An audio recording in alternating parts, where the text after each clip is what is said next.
Gary, thanks for being with us on Stadium Astro.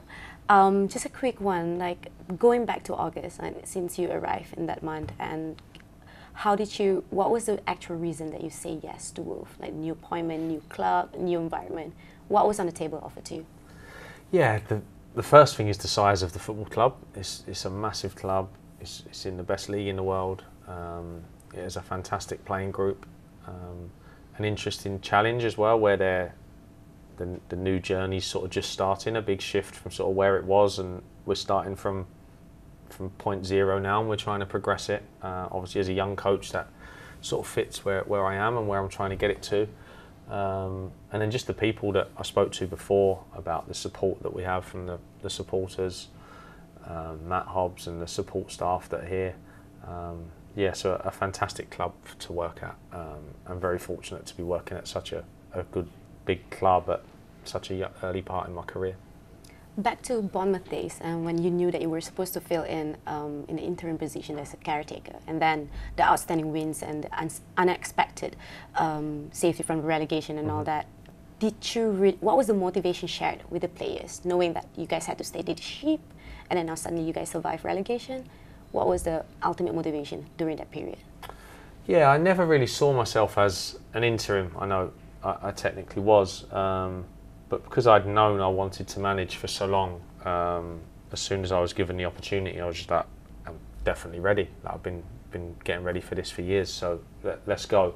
And then, yeah, the motivation last year was obviously quite an obvious one. Like, everyone thought we would be relegated, so we could use that as a motivation for the guys, for myself, to try and prove everybody wrong. Yeah, and we did. We had obviously a successful season, and then fortunately for me, it leads me on to a fantastic club like we just spoke about, and get my opportunity here because of the work that we were able to do last season. So yeah, a really good first season for me, and then gets me the opportunity to work at a big club like Wolves. That was a whole lot blessing in disguise right there. Upon the appointment though, like what was the first thing on your list of priority, knowing that you didn't have the chance to get access to a proper pre-season with the squad? Like what's the one thing that you need to work on first thing first? Yeah, first thing, so the two things that I wanted to get into the players as quickly as possible was understanding the structure and how we play, and then shifting the culture to hard-working, together group that is resilient to everything, whether there's outside noise, whether there's a difficult run of results, whether there's a good run of results, whether the refereeing decisions don't go with us. I just want the group to be bulletproof to all of that, like robotic in the fact that, we give everything, we reset, we go again. Is the culture that we're trying to create. And then just an understanding of what I want from them was the biggest thing, because it's, we didn't have long, so it's still, you're trying to get it into them with the pressure of Premier League games coming. So those were the two real key things. I'd have loved to have had a pre-season, still not had one with any group yet. So I seem to just constantly be doing it week to week. But I'm sure my time will come to spend a good period with a fantastic group of players. But yeah, I think so far we've managed to make some gains, and we're of course keen to keep progressing. Approaching that short span of time, when how ready was the team to go through the whole transition from one manager to another, knowing that they didn't have a preseason with you too from their end? How did you think the players take it? Yeah, I think they took it really well. I think, of course, I understand where they are as well. I've been in a similar position to them, where you also feel not sure we've got time to get up to speed on all this, and we're on show on Monday night at Old Trafford with the whole world watching, and this manager's now come in and he wants us to do something completely different to what we were doing. But yeah, they've really good. We're just committed to everything we've asked. Of course, they make some errors in it, and they need some guidance, and sometimes they need some reassurance, and because they'll try and do stuff and they go, oh, it's not working. We're like, we need to do it better. We need to do it better. It's not, what I'm giving you isn't perfect. It won't work no matter what, but we need to do it better. I need to improve the understanding. But they've taken it really well, working really hard, made a real good shift in the culture as well. The way the training ground is now, the way they work every day is good. Still room for improvement, but it's in a good place. Losing a massive number of key players as you arrive at the club, and are you looking forward to establish a new batch of the same kind. I think you mentioned that there are a lot of leaders in the squad. Like, how do you feel about the whole thing, the whole dressing room mood, and knowing that they do not have to rely on you in every single sense? Yeah, a really good changing room, really good. I think it's young generally. There's a lot of players in there that haven't played a lot of Premier League football, but extremely talented, extremely willing to work. So you just feel like you have a real good chance of impacting the group and being able to get them where you want. You have some good senior ones in there, you know, Dors, Max, Mario, Cunha,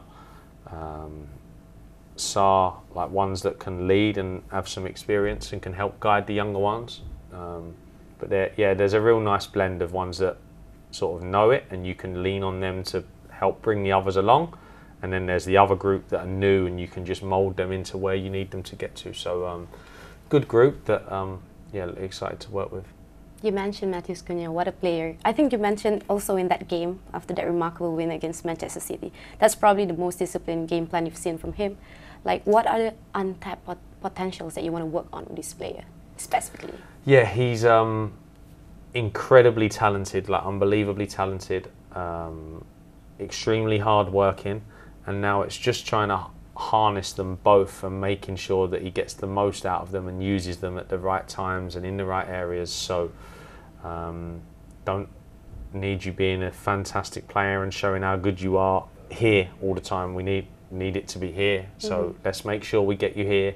I know you want to work your socks off and you want to run, but let's make sure that it's within the plan so everyone knows what you're doing and we're not wasting energy. But yeah, incredible talent, great guy. Wants to do extras in training, wants to work his socks off for the team.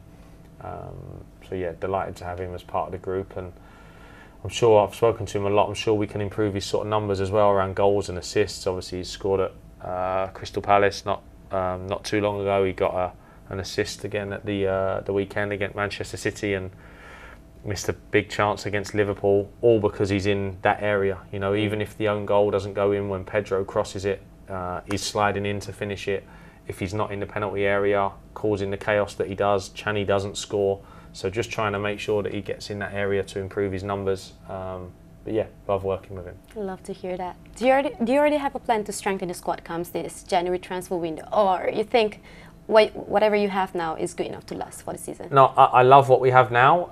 Of course, in January, I think every Premier League club will do some business. So I'm sure we'll be the same. We'll try to improve the group. But yeah, the group that we have this moment, I'm fully set on working very, very hard with.